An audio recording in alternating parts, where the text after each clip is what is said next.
Sports Business Radio, IBL 92.5 FM is still Rise and Shine. Our flagship for today, I am Okpeyemi Ojabanja. With me is Olutayo Gwanda is my name. Welcome once again to the interview segment of Rise and Shine. And it's a beautiful Friday. We've been joined by some fantastic guys in the studio. You know how we do it on Fridays. We play it down, real down. And of course, we'll be looking at a particular issue that affects society and how we can right this wrong together. And this day on Rise and Shine, we'll be looking at female genital mutilation, also known as female circumcision. According to the World Health Organization, WHO, is that it includes all procedures involving the partial or total removal of the external female genitalia, that's the reproductive part of the female body, between the legs, for cultural and non-medical reasons. And FGM is female genital mutilation is also called FGM, that's the abbreviation, and then it's commonly called female circumcision. However, it does not fully explain the act. And according to statistics, in Nigeria, Osun State has the highest prevalence of circumcised women, that's 77%, followed by Ebonyi, 74%, Ekiti, 72%, Imo, 68%, and Oyo State, 66%. In Oyo State, Kajala has the highest prevalence of 98%, followed by Oyo West, 86.9%, Ibarapa, 84.2%, Ogbomosho, 75%, Akinyele, 65.3%, and Ibadan North, 48%. So this morning we'll be taking a look at female genital mutilation, but permit us, we might use the word FGM because that's the abbreviation for female genital mutilation. Good morning, gentlemen. And if you think that it's only applicable or prevalent in Nigeria, well, an estimated 200 million girls and women are believed to have been subjected to FGM, but rates of FGM are increasing, a reflection of global population growth. Girls and women have undergone FGM, live predominantly in sub-Saharan Africa and the Arab states, but FGM is also practiced in select countries in Asia and Latin America, and amongst migrant populations in Europe, North America, Australia, and New Zealand. A key challenge is not only protecting girls who are currently at risk, but also ensuring that those to be born in the future will be free from the dangers of the practice. Joining us in the studio this morning to look at this topic, we have two beautiful ladies and one gentleman.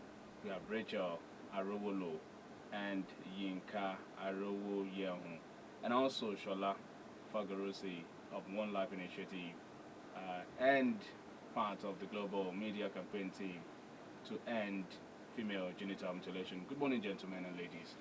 Gentlemen and ladies, right? Good morning, and thanks for having us here in the studio with you. You're welcome once again. Thank you. Okay, I'll start this way. FGM is commonly called female circumcision, and however, it does not fully explain the act. Do you really want to tell us what this means? Okay.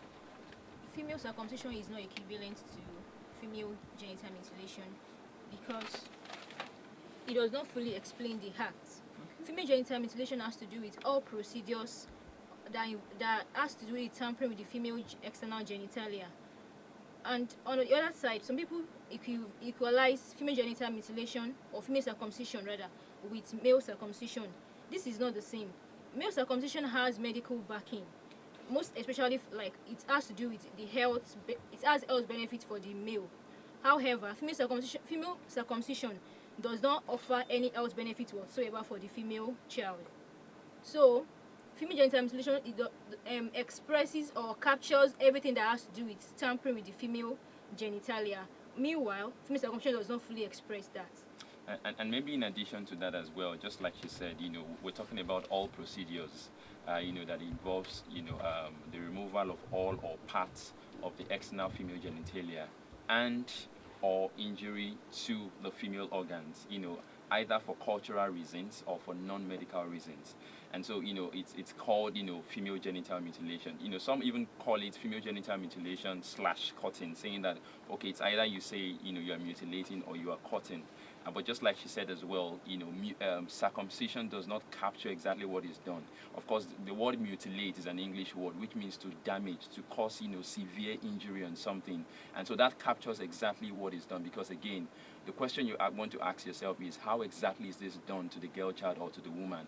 So it's, that crude. You have to hold down, whoever, we call them survivors now, not victims. Okay, you have to hold down the survivor. Okay, and then this woman comes, or this man, depending on the country this is being done, or the location. But in most instances, men engage in this around here, and then someone needs to hold down this person, and then do whatever it is that needs to be caught at that point in time.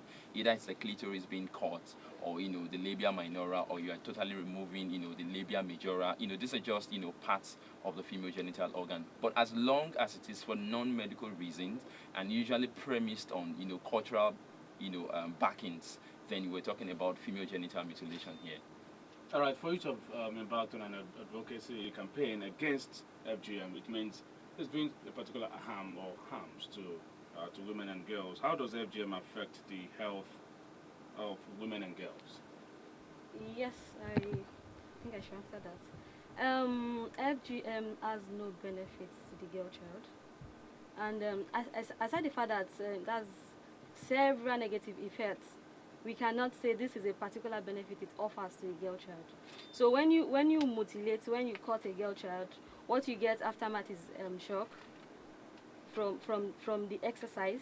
You get hemorrhage, which when you cut, you get excessive blood. The girl gets to bleed, and when she bleeds, it can even lead to death. So all these consequences, we have what is called short term, we have the long term one. So when I say the shock, the hemorrhage, excessive bleeding, they are short term, what happens instantly. But at the long run, some of them get to have what is called menstrual pain. They have pains when they menstruate. Some of them even have pains urinating, and some of them even there's a type of FGM called type 3 infibulation, when they have to even cut the woman. Now she's grown, you have to cut her open during labor so that she can give birth successfully.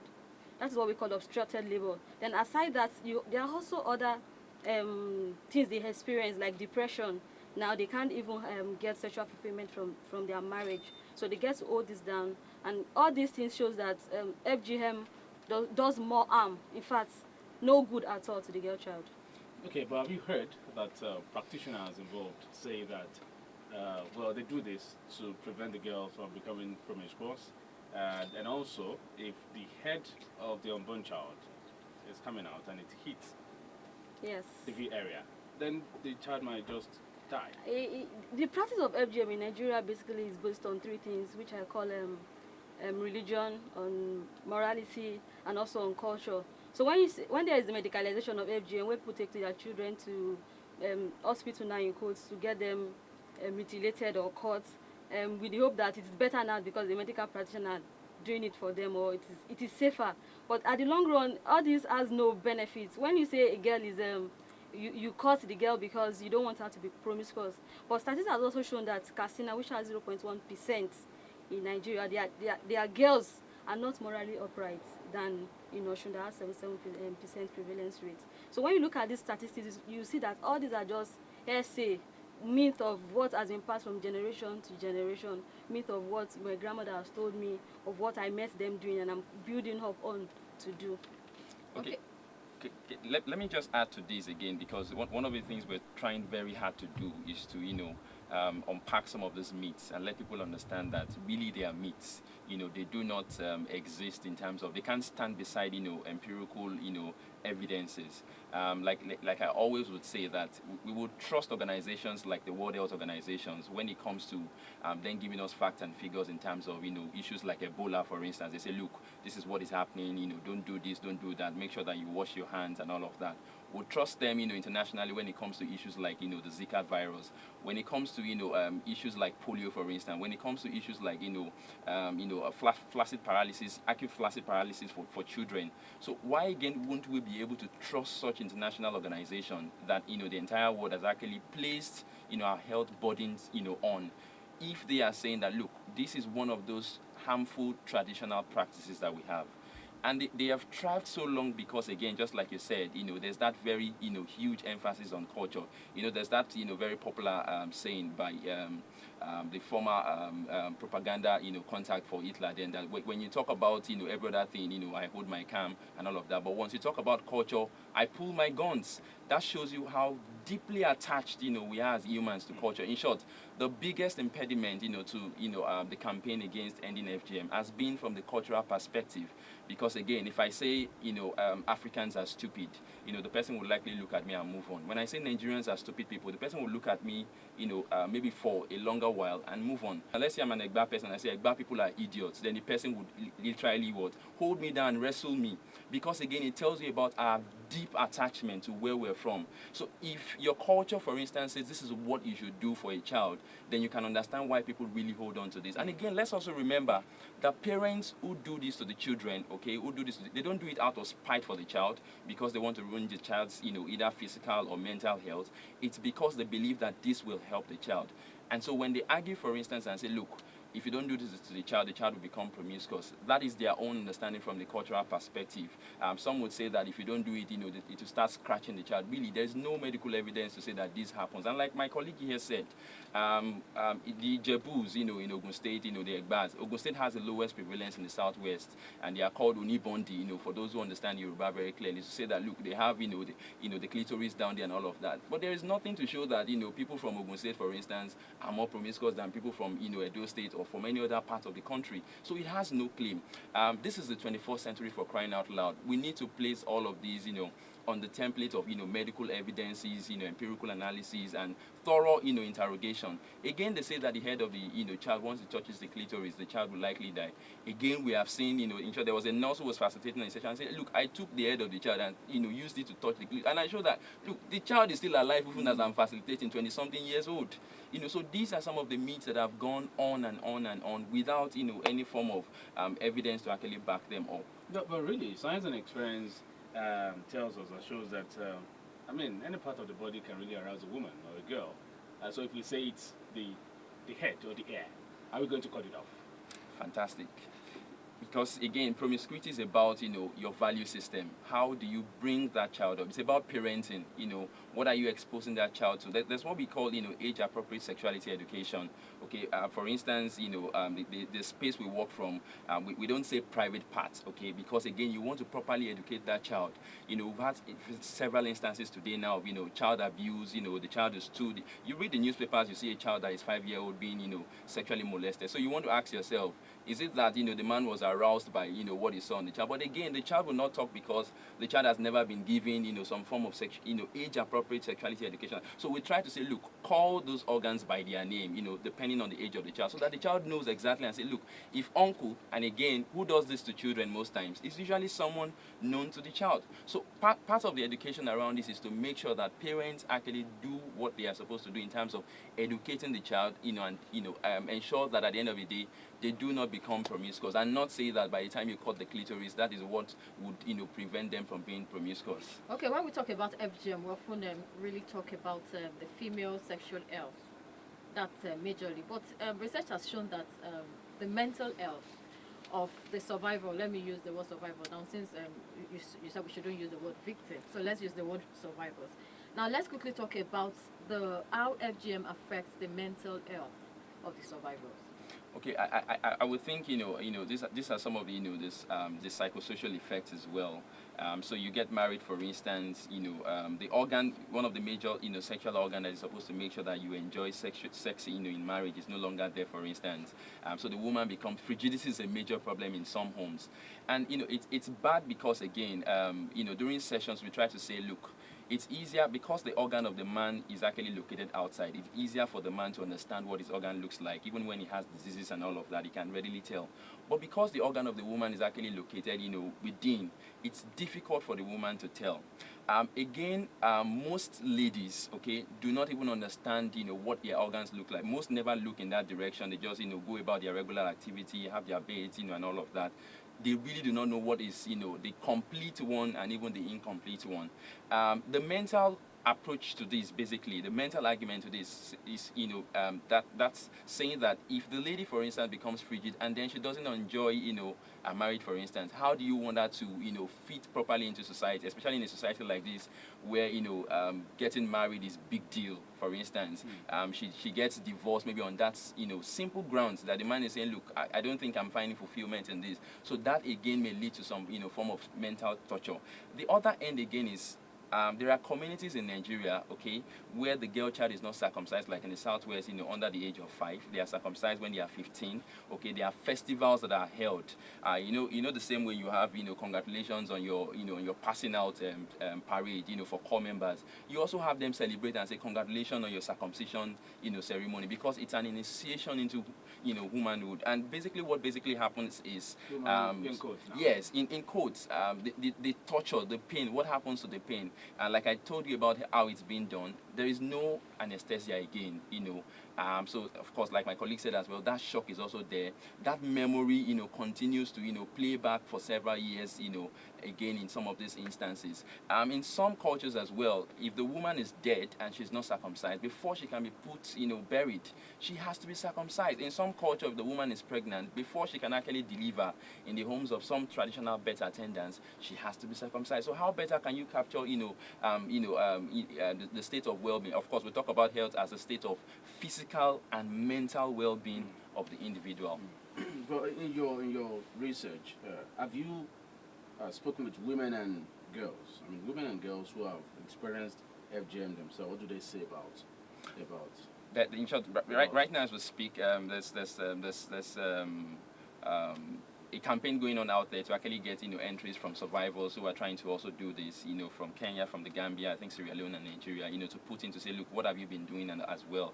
So we have people who actually, as part of our sessions, when we go out to speak to people in communities who are survivors, who come to share their own experience, especially for those girls who have memories of where it happened. So we have people from places like Akwa Ibom, the southeastern part of the country, where this is done on them in most instances, south part of the country, when they are much older, who come to share their experience, to say, look, mom will just tell me we need to go somewhere, and then you go and then you see this big women hold you down, and basically before you know what is happening, it's done. So they get to share some of these experiences and say it's not something you wish even for your best enemy, most times. So it's not a sin you want to replace. So this is really about making sure that we protect the future and well-being of the girl child.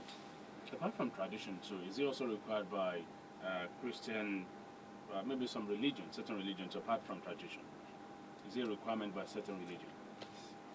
Yes, some people base FGM on the fact that religion asks them to do it, that they specify that they should go ahead and do that. But really, if you go through the both books, which I think is the only book that we normally use, you will see that there is no place that is specifically specified that, okay, you do this to your girl child, you do this to your girl or to your baby at this age. So it is just what we assume that is being done, and we just back on that and start doing it. Are they harp on the male circumcision, and Yes, they feel that what yes. is source for the goose is source It was, for the gander? yes, maybe they want to do gender equality, but in this issue, it is not on FGM. It is not like that. It is not specified by the Bible or the Quran that FGM is good for the girl child.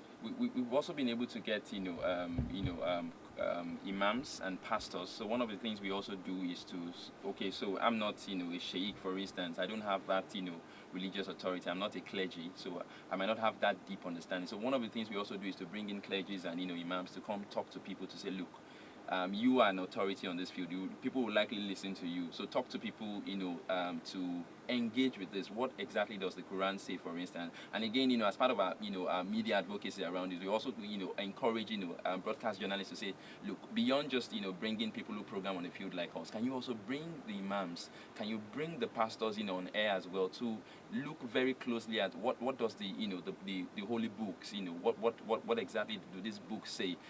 So the only mention, for instance, of circumcision in the Bible was about male circumcision, to say, look, circumcise the male child and all of that, and people just literally take these and then push it.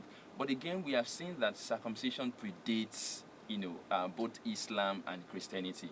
which shows you again very clearly that it's just because we are now in the age where people tend to believe more, what the pastors say, what the imams say, and people who actually want this culture to actually continue found a way to also infuse and say, look, if you don't longer believe in tradition, then okay, maybe we can root this through the conduits of religion, which is what we think most people. So we're trying as much as possible. In short, one of the next stage of the campaign is we're writing pastors, we're writing imams of as many churches, as many central mosques as possible. So, write them a letter to say, look, when you go to naming ceremonies of the female child, to go and name that child, don't just talk about the parents taking good care of that child. Make sure you also leave that instruction that, look, this child should not be circumcised because so and so and so and so reasons are why this should not be done to the child.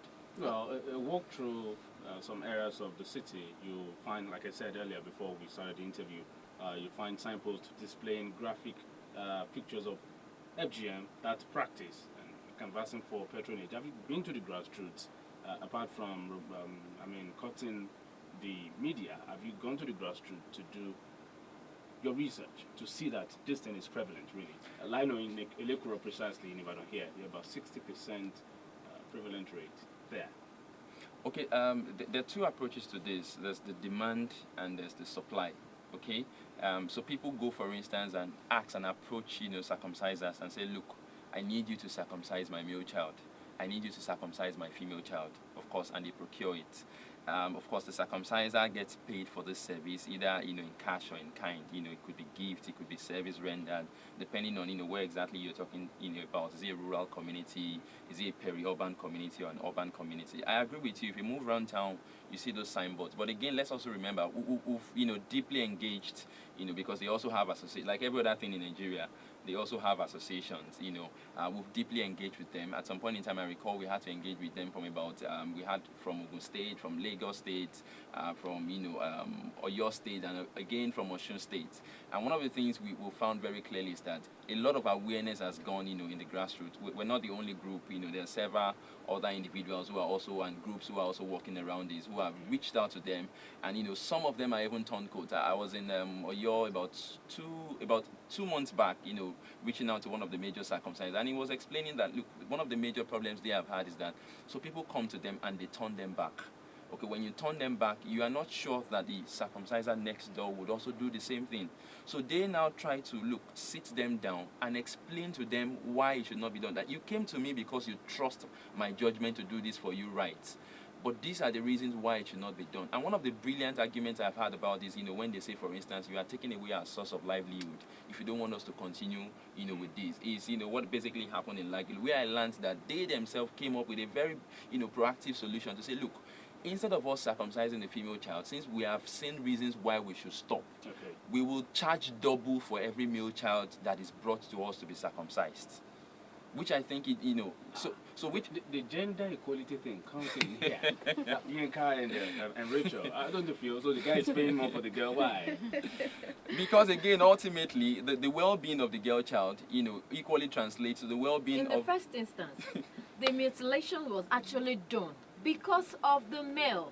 Beautiful. Oh. So that's the gender argument to this. That in short, I was explaining the last time that my friend from Burundi was explaining to me that what they from Malawi rather, what they basically do is that they stretch. Unlike, so we talk about the type 4, which means every other thing done, so you want to quickly mention the types we have? Yeah, so we have type 1, we have type 2, type 3, type 4. Type 1 talks about the fact that you remove the clitoral hood, okay, and, parts of the clitoris. Type 2 talks about the fact that you excise the clitoris, and then you remove parts of, or all of the labia, minora. Part 3 talks about the fact that you have removed, of course, the clitoris is done by then you've removed the external, what you can see on the surface, the labia minora and majora, and then you now stitch.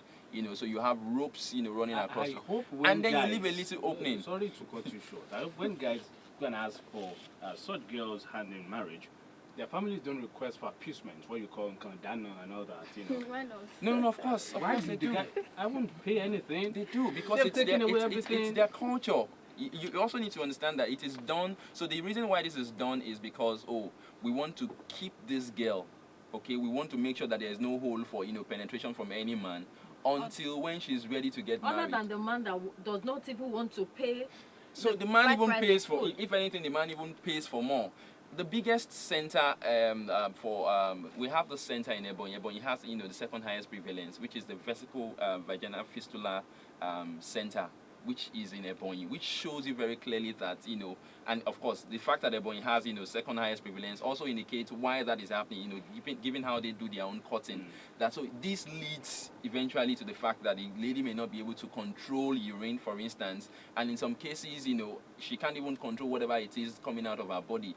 So menstruation is an act that, for instance, she would never even think about. She doesn't look forward to it. The biggest advocacy we've had about this is around. There's this book called I think Wildflowers. There is Wari, who has done a lot of advocacy around these. There are clinics, for instance. There's a doctor, Comfort Mama, who works with us as well. She's based in the UK. There are clinics as well where they have to do some form of reconstructive surgery to make sure that you can cut these girls open and make sure that they can lead normal lives again, just to show you the volume of work that needs to be done around it. So it continues to be perpetuated on the premise of culture. Okay, we also have, let's quickly talk about the relationship between FGM and other sexually transmitted diseases. Nika, do you want to say something? Okay, one of the demerits of FGM is that the instruments that are being used in performing the act permits transmission of infections like HIV. Most times these instruments are not sterilized. The same instrument that was used for the first female child will be used for the second female child, meaning the diseases that are transmittable on the first child can be transferred to the other child. So there is no guarantee of safety for the children that are being subjected to the mutilation rather. Okay, but if we now decide to medicalize this, or probably FGM should be done in the hospitals, does it make any difference? Okay, on the part of safety, if they use sterilized equipment, okay, you might overcome the challenge of transmission of infections. But on the other side, you are still not helping the girl child, because everything you are offering to her is full of danger and harm. There is no benefit that still comes with you mutilating the girl child. So you might have overcome a side of the consequence, but then other consequences still abound. No, I listened to one of the practitioners, particularly from here, who said, see, it is those who do not know about this practice that are subjecting it to distribute, that we know how to do it better around here. So maybe we should just continue. Yes, I would like to add to what she said. I don't think there's a place in Nigeria where you have medical practitioners being taught how to mutilate or circumcise a girl child. So most of them just do this on, okay, I can do it, on the assumption that I can do it. So when you take your girl to the clinic or to the hospital now to be circumcised, and you said, okay, they use sterilizing equipment, but after cutting the girl child, I don't think there's any drug that you give, okay, take this for the girl child, for the child to use or anything. So when you, like I initially said, that when you cut the girl child, there's something called shock. Okay, there's no analgesic that you use, there's no painkiller. You just do it like that, and it's fine, it's done, you can go home. So even the cleaning of the place, there's no way you tell the woman, okay, this is how you clean, this is how you take care of it. There's no drug to be used. So there's nothing called medicalization. It's just a name used to cover a lot of what would I put that? Okay, yes, atrocities. So there's nothing called medicalization of Just giving it a beautiful name. Yes, a beautiful So name. in addition to this as well, so just like they've said, there are individuals who think that, look, oh, I agree with you, so infections may come in. In short, one of them even told me that, look, we've gone past all these infections that you guys have been talking about. We now buy sets from the chemist store, and we use one per child. Okay, and so if it's about infections, don't worry about that. But remember that we're talking about the body, the human body here. We're talking about the human anatomy here. If you go to the hospital, for instance, if you go to places, any hospital, even the teaching hospitals, for instance, one of the things you'll find out very clearly is that researches are being done. There are improvements. The woman who actually put to bed 3 years ago, and she goes back now, for instance, they will tell you that the procedures have changed. or we found this out from, repeated cases that, okay, we do not use this type of drug, for instance, again, to reduce labor, which shows you improvement. But again, there is no peer review mechanism in place to say that, look, so where's the new findings around how to, engage in female sex? Who regulates the space to say this is how you carry out female? We're talking about the human body, nobody regulates the space. And again, let's also remember that Nigeria is a sovereign state and we are governed by laws. The Violence Against Persons Prohibition Act has been passed into law already and signed into law. Okay, 2020 it was signed into law in 2015, which makes it criminal for anybody to engage in the act or anybody to even support this act in the first place. Which also tells us that, look, you can't be a law unto yourself in a country like this. That's the same reason in the first place that we are governed by law, to make sure that we don't have an Obesian society where everybody decides what he wants. So if you decide that you want to circumcise and I decide that I want to take a gun and move on the streets, then everybody would have to do whatever But it how is. many people are we jailed using the same law? So that's exactly what we're talking about. How do you jail your mother, for instance? How do you jail your auntie, for instance? How do you jail your grandmother? So it makes it very difficult. And so that's why we're saying, as much as possible, that yes, a law exists that makes it criminal. Unfortunately, like every other law in Nigeria, okay, execution and making sure that the law actually takes solid effect is difficult. And so that's why we're saying that, look, it might be difficult for us to bring about a behavior change, for the older generation of women. But for young people like yourself, like myself, okay, for the next generation of, girls presently in the university, in secondary school, who are going to become mothers, can we make sure that they do not do this on their own children? So medicalization truly exists. People say we'll go to the hospital and procure this and all of that. And again, for you to know that this is being done illegally, have you ever seen any clinic or any facility where they say, one of the services we actually engage here is in, female? So that's why we're saying that it's not, the regulatory body, the Nigerian Medical Association, for instance, frowns at this.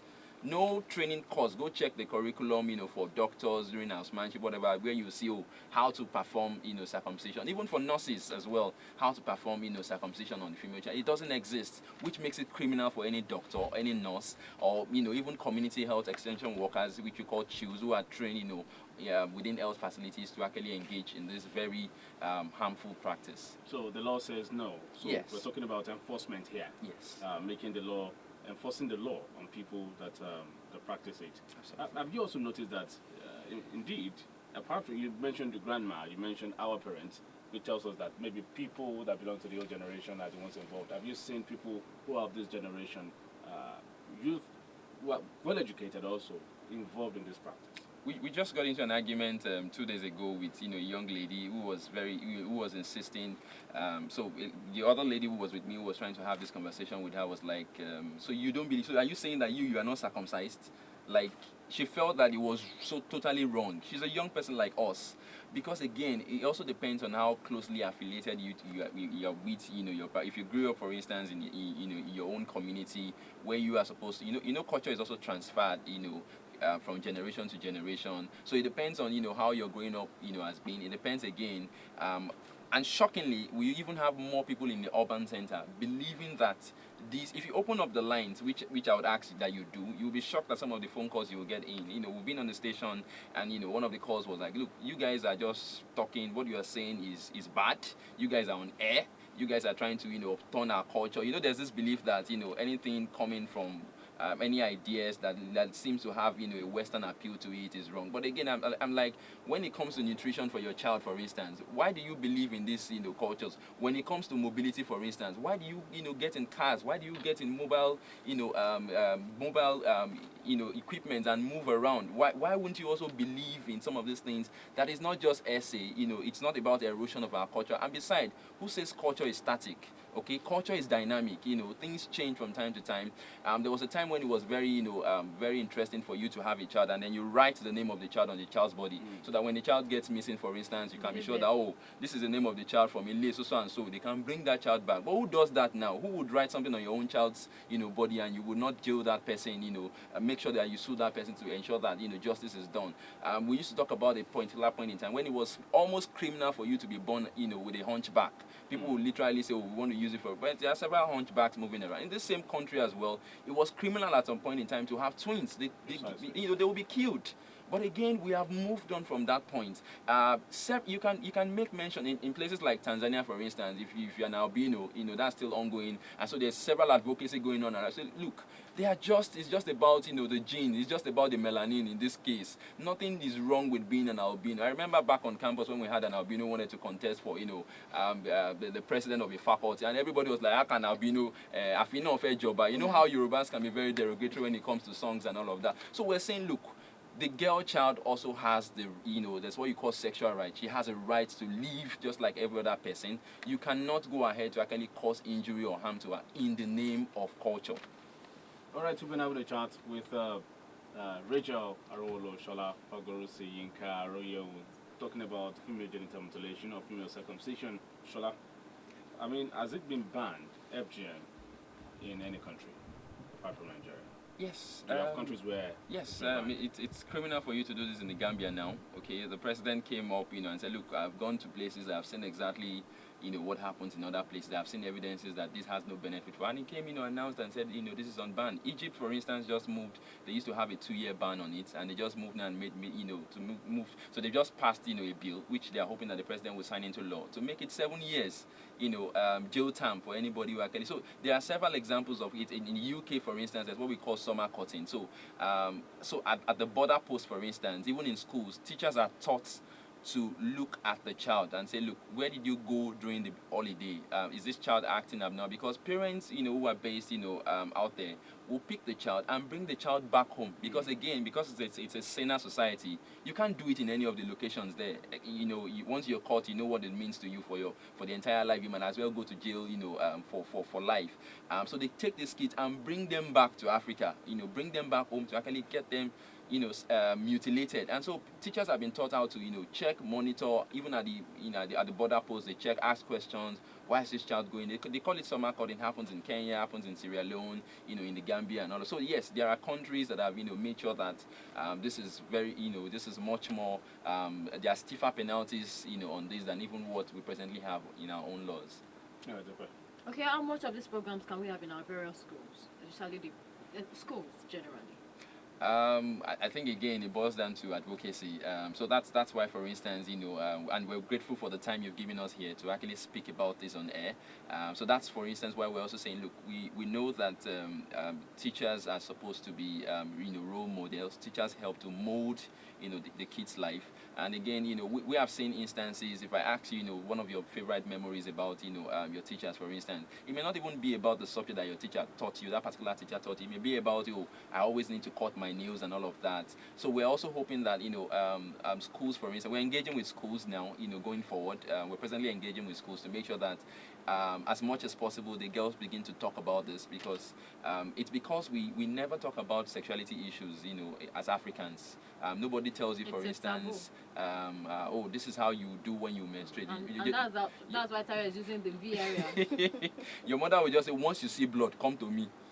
And so that's how you know that. And they just, for even for Tayo as well, I'm not sure when you had, your first wet dream, that your mom sat you down to say, look, you just wake up as a guy and you just see the bed wet and you're wondering, what is this? And you go wrap, the bed sheets and think that, you've done something wrong. In short, some even would bring religion into it and say that, you're being attacked, you're under spiritual. But these are, normal parts, of growing up.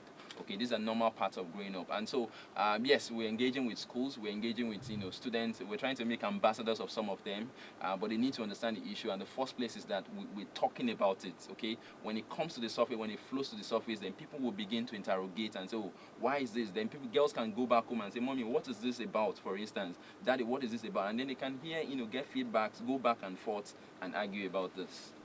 Okay, I got this message. If FGM is part of cultural tradition, can it still be stopped or condemned? Of course, yes, it can be stopped. I think that's the whole idea. That's why we're here. That is saying if it's part of cultural tradition, that means it's part of the people's lifestyle. Yes. Okay, can it still be condemned? Yes, we've said that repeatedly. Like, look, yes, culture is a way of life, but culture is dynamic. Okay, it doesn't stay at a point. It changes. Even when you go into those communities and you ask them, for instance, even for those who actually engage in farming, the usual local culture is that when you plant, you take the seed, the best of your seeds from the previous harvest, and then you replant. But that no longer happens. What you actually have now is what you call hybrid technologies. You pick seed, which shows you a shift in, that's agricultural culture. So why not? We're talking about health here, which is even more important. We're talking about life here. So yes, it can change.